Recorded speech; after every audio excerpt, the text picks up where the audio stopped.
Hello बच्चों, आज हम स्पर्श भाग 2 में एक गद्य है जिसका नाम है तंतारा वामीरो कथा, जो एक लोक कथा है, उसका अध्ययन करेंगे। तंतारा वामीरो कथा लीलाधर मंडलोई ने लिखी है।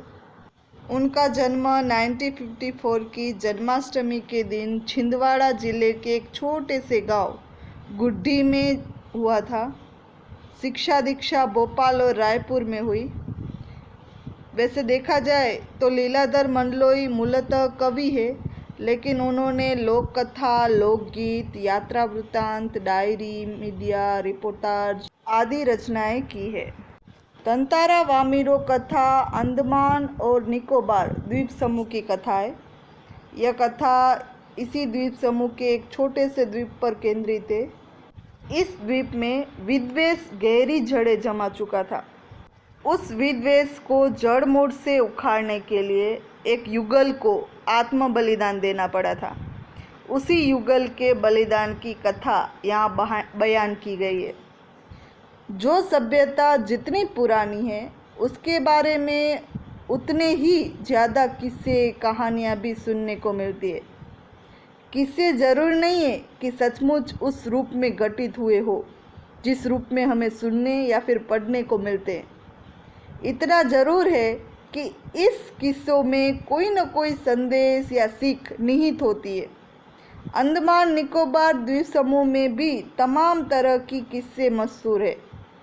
इनमें से कुछ को लीलाधर मंडलोई ने यहाँ पर हमारे सामने रखा है। यह कथा एक प्रेम कथा है। कहा जाता है कि प्रेम सबको जोड़ता है और घृणा दूरी बढ़ाती है। इससे भला कौन इनकार कर सकता है। इसीलिए जो समाज के लिए अपने प्रेम का, अपने जीवन तक का बलिदान करता है, समाज उसे न केवल याद रखता है बल्कि उसके बलिदान को व्यर्थ नहीं जाने देता। यही वजह है कि तत्कालीन समाज के सामने एक मिसाल कायम करने वाले इस युगल को आज भी उस द्वीप के निवासी गर्व और श्रद्धा के साथ याद करते हैं। अब आपके सामने एक मैप है जो अंडमान और निकोबार का है। उसमें बीचों बीच आप देख सकते हो लिटिल अंडमान और कार निकोबार लिखा है। अब पोर्टर ब्लेयर यहाँ लिटिल अंडमान और कार निकोबार, ये इनकी कहानी है कि कहा जाता है कि लिटिल अंडमान और कार निकोबार पहले एक थे। फिर ऐसा क्या हुआ कि दोनों अलग अलग हो गए, उसकी ये कहानी है। और ये एक लोक कथा है जो आज भी दोहराई जाती है। सदियों पूर्व जब लिटिल अंडमान और कार निकोबार आपस में जुड़े हुए थे, तब वहाँ एक सुंदर सा गांव था। पास में एक सुंदर और शक्तिशाली युवक रहा करता था। उसका नाम था तंतारा। निकोबारी उसे बेहद प्रेम करते थे। तंतारा एक नेक और मददगार व्यक्ति था, सच्चा व्यक्ति था। सदैव दूसरों की सहायता के लिए तत्पर रहता था। अपने गांव वालों को ही नहीं अपितु समूचे द्वीपवासी की सेवा करना अपना परम कर्तव्य समझता था। उसके इस त्याग की वजह से वह चर्चित था। सभी उसका आदर करते थे। वक्त मुसीबत में उसे स्मरण करते थे, याद करते थे, और वो तो भागा भागा वहाँ पहुँच जाता। दूसरे गांव में भी पर्व या त्योहार के समय उसे विशेष रूप से आमंत्रित किया जाता। उसका व्यक्तित्व तो आकर्षक था ही, साथ ही आत्मीय स्वभाव की वजह से लोग उसके करीब रहना चाहते थे। पारंपरिक पोशाक के साथ वह अपनी कमर में सदैव एक लकड़ी की तलवार बांधे रहता। अब यहाँ पारंपरिक पोशाक यानी द्वीप समूह में जैसे पोशाक पहने जाते हैं वो, उसके साथ साथ वो कमर में एक लकड़ी की तलवार बांधता। लोगों का मत था, बावजूद लकड़ी की होने पर भी उस तलवार में अद्भुत दैवीय शक्ति थी। तंतारा अपनी तलवार को कभी अलग न होने देता।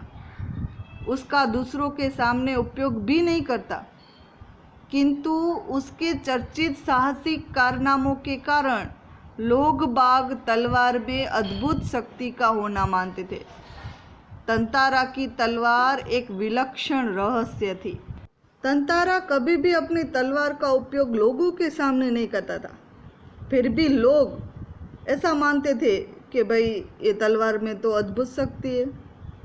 एक रहस्य बनकर रह गई थी तलवार। एक शाम तंतारा दिन भर के थकान परिश्रम के बाद समुद्र किनारे टहलने निकल पड़ा। सूरज समुद्र से लगे क्षितिज तले डूबने को था। समुद्र से ठंडी बयारें आ रही थी, हवा चल रही थी। पक्षियों की सायंकालीन चहचहाटे सन्ने सन्ने क्षीण होती गई, यानी धीरे धीरे बंद होती गई। सभी अपने घोंसले में जाने लगे। उसका मन शांत था। विचार मग्न तंतारा समुद्री बालू पर बैठकर सूरज की अंतिम रंग बिरंगी किरणों को समुद्र पर निहारने लगा। तभी कहीं पास से उसे मधुर गीत गूंजता सुनाई दिया। कोई गीत गा रहा होगा, वो सुनाई दिया। गीत मानो बहता हुआ उसी तरफ आ रहा हो, क्योंकि हवा उसी तरफ चल रही थी। बीच बीच में लहरों का संगीत सुनाई देता था। वो थी जो समुद्र पर लहरें चल रही थी, मानो वो संगीत हो। गायन इतना प्रभावी था कि वह अपनी सुध बुध खोने लगा। लहरों के एक प्रबल वेग ने उसकी तंद्रा भंग कर दी। अब इतना गायन अच्छा था कि वो तो भान ही भूल गया, क्या हो रहा है, क्या चल रहा है, उसे पता ही नहीं चला। फिर लहर एक आई उस पर, तो उसकी तंद्रा भंग हो गई। चैतन्य होते ही वह उधर बढ़ने को विवश हो उठा जिधर से अब भी गाना सुनाई दे रहा था। वह विकल सा उस तरफ बढ़ता गया, विकल यानी बेचैन होके। अंततः उसकी नज़र एक युवती पर पड़ी जो ढलती हुई शाम के सौंदर्य में बेसुध एकटक समुद्र की देह पर डूबते आकर्षण रंगों को निहारते हुए गा रहे थे। यह एक श्रृंगार गीत था। श्रृंगार गीत यानी प्रेम भरा गीत। उसे ज्ञात ही न हो सका कि कोई अजनबी युवक उसे निशब्द ताके जा रहा है। यहाँ पर तंतारा उसे देख रहा था। एकाएक एक ऊंची लहर उठी और उसे भी भिगो गई। वह हड़बड़ाहट में गाना भूल गई, बीच में रुक गई। इसके पहले कि वह सामान्य हो पाती, उसने अपने कानों में गूंजती गंभीर आकर्षक आवाज़ सुनाई दी, यानी तंतारा बोला। तंतारा ने उस लड़की को विनम्रतापूर्वक कहा, तुमने एकाएक इतना मधुर गाना अधूरा क्यों छोड़ दिया? अब लड़की अपने सामने एक सुंदर युवक को देखकर विस्मित हो गई। उसके भीतर किसी कोमल भावना का संचार हुआ, किंतु अपने को संयत कर उसने बेरुखी के साथ जवाब दिया। थोड़ा अच्छा तो लखा, लेकिन बेरुखी से जवाब दिया, पहले बताओ तुम कौन हो? इस तरह मुझे घूरने और इस असंगत प्रश्न का कारण क्या है? अपने गांव के अलावा किसी और गांव के युवक के प्रश्नों का उत्तर देने को मैं बाध्य नहीं हूँ, यह तुम भी जानते हो। तंतारा ये सुनकर मानो सुध बुध खोए हुए था। जवाब देने के स्थान पर उसने पुनः अपना प्रश्न दोहराया, तुमने गाना क्यों रोक दिया? गाओ, गीत गा करो। सचमुच तुमने बहुत सुरीला कंठ पाया है। युवती ने कहा, यह तो मेरे प्रश्न का उत्तर न हुआ। सच बताओ तुम कौन हो? लपाती गांव में तुम्हें कभी देखा नहीं है। ये लपाती गांव का नाम है जहाँ पर युवती रहती है। तो युवती ने कहा, मेरे गांव में तो तुम्हें कभी नहीं देखा। तंतारा मानो सम्मोहित था। उसके कानों में युवती की आवाज़ ठीक से पहुंच न सकी। उसने पुनः विनय की, तुमने गाना क्यों रोक दिया? गाओ ना। युवती झुंझला उठी, गुस्सा हो गई। वह कुछ और सोचने लगी। अंततः उसने निश्चयपूर्वक एक बार पुनः लगभग विरोध करते हुए कड़े स्वर में कहा, ढीठता की हद होती है, यानी लाज शर्म है तुम्हें? मैं जब से परिचय पूछ रही हूँ तो तुम बस एक ही राग आलाप रहे हो। गीत गाओ, आखिर क्यों? क्या तुम्हें गांव का नियम नहीं मालूम? इतना बोलकर वह जाने के लिए तेजी से मुड़ी। तंतारा को मानो कुछ होश आया, उसे अपनी गलती का एहसास हुआ। वह उसके सामने रास्ता रोककर मानो गिड़गिड़ाने लगा।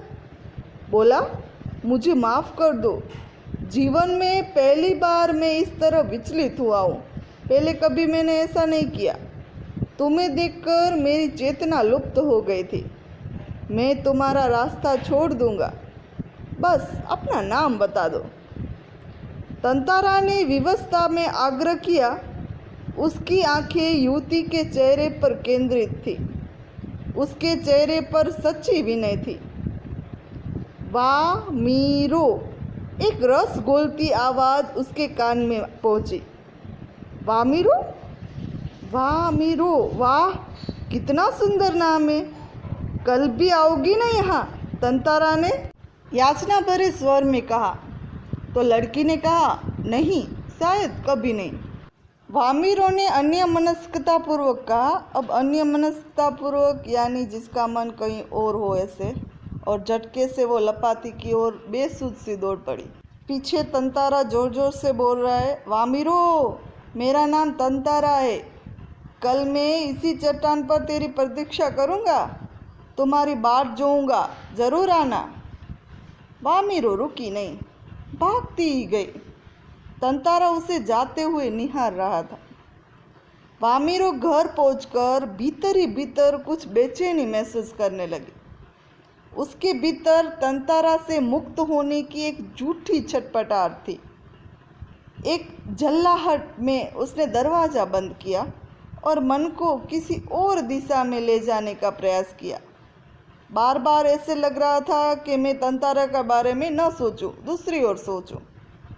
लेकिन बार बार तंतारा का ये याचना भरा चेहरा उसकी आंखों में तैर जाता। उसने तंतारा के बारे में कई कहानियां सुन रखी थी, लोगों की जुबानी। उसकी कल्पना में वह एक अद्भुत साहसी युवक था, क्योंकि गांव वाले सभी उसकी प्रशंसा कर रहे थे। किंतु वही तंतारा उसके सम्मुख एक अलग रूप में आया, सुंदर, बलिष्ठ, किंतु बेहद शांत, सभ्य और भोला। उसका व्यक्तित्व कदाचित वैसा ही था जैसा वह अपने जीवन साथी के बारे में सोचती रहती थी। लड़कियां हमेशा अपने जीवन साथी के बारे में सोच के रखती है, मेरा पति होगा तो ऐसा। उन्होंने भी सोच के रखा था, किंतु एक दूसरे गांव के युवक के साथ यह संबंध परंपरा के विरुद्ध था। अतएव उसने उसे भूल जाना ही शेष कर समझा, किंतु यह असंभव जान पड़ा। तंतारा बार बार उसकी आंखों के सामने था, निर्निमेष याचक की तरह प्रतीक्षा में डूबा हुआ। यहाँ पर एक दूसरे गांव के युवक के साथ संबंध रखना परंपरा के विरुद्ध है, यानी कि एक गांव का व्यक्ति ही उसी गांव की लड़की से शादी कर सकता है, दूसरे गांव की लड़की से नहीं। यहाँ पर तंतारा और वामीरो अलग अलग गांव के, इसलिए दोनों का साथ मिलना ये गलत है। तंतारा बार बार वामीरो की आंखों के सामने आ जाता है, यानी कि याद के रूप में। किसी तरह रात बीती, दोनों के हृदय व्यथित थे। किसी तरह आंचल हित एक ठंडा और उबाऊ दिन गुजरने लगा। शाम की प्रतीक्षा थी। तंतारा के लिए मानो पूरे जीवन की अकेली प्रतीक्षा थी। उसके गंभीर और शांत जीवन में ऐसा पहली बार हुआ था। वह अचंभित था, साथ ही रोमांचित भी। दिन ढलने की काफ़ी पहले वह लपाती की उस समुद्र चट्टान पर पहुंच गया जहां पर वामीरो आने वाली थी। वामीरो की प्रतीक्षा में एक एक पल पहाड़ की तरह भारी था। उसके भीतर एक आशंका भी दौड़ गई, आएगी कि नहीं आएगी, आएगी कि नहीं आएगी। अगर वामीरो ना आए, वो कुछ निर्णय नहीं कर पा रहा था, सिर्फ प्रतीक्षारत था। बस आज की एक किरण थी जो समुद्र पर डूबती किरणों की तरह कभी भी डूब सकती थी। तंतारा को आशा थी कि वामीरो आएगी, लेकिन न भी आई तो ये आशा टूट सकती थी। वह बार बार लपाती के रास्ते पर नजरें दौड़ाता। सहसा नारियल के झुरमुटों में उसे एक आकृति सी साफ दिखाई दी। कुछ और मिस वो जरा नज़दीक नज़दीक आ रही थी। उसकी खुशी का ठिकाना न रहा। क्यों? क्योंकि वो वामिरो थी। लगा जैसे वह घबराहट में थी। वह अपने को छुपाते हुए बढ़ती जा रही थी। बीच बीच में वो इधर उधर दृष्टि दौड़ाना न भूलती थी। फिर तेज कदमों से चलती हुई तंतारा के सामने आकर ठिठक गई। दोनों शब्दहीन थे। दोनों ने कुछ बोला ही नहीं। कुछ था जो दोनों के भीतर बस चल रहा था। निहारते हुए वे जाने कब तक खड़े रहे। न तंतारा ने कुछ कहा, न वामिरो ने कुछ कहा। एक दूसरे को देख रहे हैं सिर्फ। सूरज समुद्र की लहरों में कहीं खो गया। अंधेरा बढ़ गया। अचानक वामिरो कुछ सचेत हुई और घर की तरफ दौड़ पड़ी। तंतारा अब भी वहीं खड़ा था, निश्चल, शब्दहीन। निश्चल यानी बिना हिले डुले, और शब्दहीन यानी बिना बोले वहीं खड़ा है। दोनों रोज उसी जगह पहुंचते और मूर्तिवत एक दूसरे को निर्निमेष ताकते रहते। निर्निमेष ताकना यानी बिना पलक झपकाए ताकना। बस भीतर समर्पण था जो अनवरत गहरा रहा था। लपाती के कुछ युवकों ने इस मुक प्रेम को भाप लिया यानी देख लिया, और खबर हवा की तरह बह उठी। वामिरो लपाती गांव की थी और तंतारा पासा का। दोनों के गांव अलग अलग है और दोनों का संबंध असंभव था, क्योंकि रीति अनुसार दोनों को एक ही गांव का होना आवश्यक था। वामिरो और तंतारा को समझाने बुझाने के कई प्रयास किए, किंतु दोनों अडिग रहे। दोनों में से कोई माना ही नहीं। वे नियमतः लपाती के उसी समुद्री किनारे पर मिलते रहे और अफवाहें हवा की तरफ फैलती रही। कुछ समय बाद पासा गांव में यानी कि तंतारा के गांव में पशु पर्व का आयोजन हुआ। पशु पर्व में हृष्ट पृष्ठ पशुओं के प्रदर्शन के अतिरिक्त पशुओं से युवकों की शक्ति परीक्षा प्रतियोगिता भी होती थी। यानी दो पशु आपस में भिड़ते तो थे, साथ में एक पशु और एक युवक साथ में लड़ाया जाता, कौन जीतता है, ऐसे शक्ति प्रदर्शन होता। वर्ष में एक बार सभी गांव के लोग इस पशु पर्व में हिस्सा लेते। बाद में नृत्य, संगीत और भोजन का भी आयोजन होता। शाम से सभी लोग पासा में एकत्रित होने लगे। धीरे धीरे विभिन्न कार्यक्रम शुरू हुए। तंतारा का मन इन कार्यक्रमों में तनिक न था। उसकी व्याकुल आंखें वामिरो को ढूंढने में व्यस्त थी। नारियल के झुंड के एक पेड़ के पीछे से उसे जैसे कोई झांकता दिखाई दिया। उसने थोड़ा और करीब जाकर पहचानने की चेष्टा की, कोशिश की। वह वामिरो थी जो भयवश सामने आने में झिझक रही थी। डर लग रहा था उसे। उसकी आंखें तरल थी। आंखें तरल होना मीन्स आंखों में आंसू होना। होठ कांप रहे थे। तंतारा को देखते ही वह फूट फूट कर रोने लगी। तंतारा विवल हुआ। उससे कुछ बोलते ही नहीं बना कि क्या बोलूं। रोने की आवाज लगातार ऊंची होती जा रही थी। तंतारा की कर्तव्य विमूढ़ था।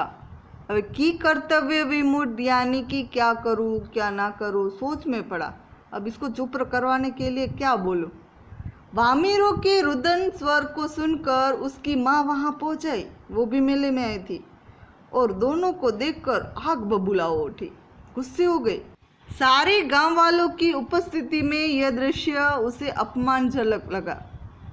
इस बीच गांव के कुछ लोग भी वहां पहुंच आए। वामिरो की माँ क्रोध में उफन उठी। उसने तंतारा को तरह तरह से अपमानित किया। गांव के लोग भी तंतारा के विरुद्ध में आवाज़ें उठाने लगे। पहले तो तंतारा ऐसा है वैसा है, मददगार है, बुलाते हो तो तुरंत आ जाता है, ऐसे बोलते थे। अब उसके विरुद्ध हो गए। यह तंतारा के लिए असहनीय था। वामिरो अब भी रोए जा रही थी। तंतारा भी गुस्से में भर उठा। उसे जहाँ विवाह की निषेध परंपरा पर क्षोभ था, वहीं अपनी असहायता पर खींच। वामिरो का दुख उसे और गहरा करता गया। उसे मालूम न था कि मैं क्या कदम उठाऊं, क्या करना चाहिए। अनायास उसका हाथ तलवार की मूठ पर जा टिका। क्रोध में उसने तलवार निकाली और कुछ विचार करता रहा। क्रोध लगातार अग्नि की तरह बढ़ रहा था। लोग सहम गए, वो डर गए। अब एक सन्नाटा सा खींच गया, सब चुप। जब कोई राह न सूझी तो क्रोध का समन करने के लिए उसमें शक्ति भर उसे धरती में घोंप दिया और ताकत से उसे खींचने लगा। वह पसीने से नहा उठा। सब घबराए हुए थे। वह तलवार को अपनी तरफ खींचते खींचते दूर तक पहुंच गया। वह हाँफ रहा था। अचानक जहाँ तक लकीर खींच गई थी, वहाँ एक दरार होने लगी, मानो धरती दो टुकड़े में बंटने लगी हो। एक गड़गड़ाहट सी गूंजने लगी और लकीर की सीध में धरती फटती ही जा रही थी। द्वीप के अंतिम सिरे तक तंतारा धरती को मानो क्रोध में काटता जा रहा था। सभी भयाकुल हो उठे। लोगों ने ऐसे दृश्य की कल्पना न की थी। वे सिहर उठे। उधर वामिरो फटती हुई धरती के किनारे चीखती हुई दौड़ती रही, तंतारा तंतारा तंतारा। लेकिन उसकी जो करुण चीख थी, मानो गड़गड़ाहट में डूब गई। तंतारा दुर्भाग्यवश दूसरी तरफ था। द्वीप के अंतिम सिरे तक धरती को चाकता वह जैसे ही अंतिम छोर पर पहुंचा, द्वीप दो टुकड़ों में विभक्त हो चुका। एक तरफ तंतारा, दूसरी तरफ वामिरो। तंतारा को जैसे ही होश आया, उसने देखा उसकी तरफ का द्वीप समुद्र में धंसने लगा है। वह छटपटाने लगा। उसने छलांग लगाकर दूसरा सिरा थामना चाहा, किंतु पकड़ ढीली पड़ गई। वह नीचे की तरफ फिसलने लगा। वह लगातार समुद्र की सतह की तरफ फिसल रहा था, यानी पानी में डूब रहा था। उसके मुंह से सिर्फ एक ही चीख उभर कर डूब रही थी, वामिरो वामिरो वामिरो वामिरो। और उधर वामिरो बोल रही थी, तंतारा तंतारा। ऐसे चीखे जा रहे थे, पुकार रहे थे एक दूसरे को। तंतारा लहूलुहान हो चुका था। वह अचेत होने लगा, यानी बेभान होने लगा। और कुछ देर बाद उसे कोई होश ही नहीं रहा। वह कटे हुए द्वीप के अंतिम भूखंड पर पड़ा हुआ था, जो कि दूसरे हिस्से से संयोगवश जुड़ा था। बहता हुआ तंतारा कहाँ पहुंचा, बाद में उसका क्या हुआ, कोई नहीं जानता। इधर वामिरो पागल हो उठी। वह हर समय तंतारा को खोजती हुई उसी जगह पहुंचती और घंटों बैठी रहती। उसने खाना पीना छोड़ दिया। परिवार से वह एक तरह विलग हो गई। लोगों ने उसे ढूंढने की बहुत कोशिश की, किंतु कोई सुराग न मिल सका। वहाँ तंतारा है, वो द्वीप के साथ पता नहीं कहाँ पर समुद्र में बह गया, और यहाँ पर वामिरो उसकी तलाश में पता नहीं कहाँ चली गई। आज न तंतारा है और न वामिरो, किंतु उनकी यह प्रेम कथा घर घर में सुनाई जाती है। निकोबारियों का मत है कि तंतारा की तलवार से कार निकोबार के जो टुकड़े हुए ना, उसमें दूसरा लिटिल अंडमान है, जो आज कार निकोबार से 96 किलोमीटर दूरी पर है। निकोबारी इस घटना के बारे में दूसरे गांव में भी आपसी वैवाहिक संबंध करने लगे। तंतारा वामिरो की त्यागमयी मृत्यु शायद इसी सुखद परिवर्तन के लिए थी, यानी कि तंतारा और वामिरो अलग अलग गांव के थे। उसकी रीति थी एक ही गांव के हो तो ही विवाह हो। अब अलग अलग गांव के थे, इसलिए विवाह न हो सका। उसमें क्रोध के मारे तंतारा ने तलवार से ये द्वीप अलग अलग कर दिए। एक टुकड़ा था वो कार निकोबार बन गया और दूसरा टुकड़ा लिटिल अंडमान बन गया। अब जब दोनों मर गए, किसी का आता पता नहीं है, तब निकोबारी ने समझा कि जो हम रीति चला रहे वो गलत है। अब ये घटना के बाद जो रीति थी वो बदल गई और अब वैवाहिक संबंध यानी एक दूसरे के गांव में लड़का लड़की शादी कर सकते हैं, ऐसा भी तय हो गया। ये था आज का आपका लेसन तंतारा वामीरो कथा। धन्यवाद।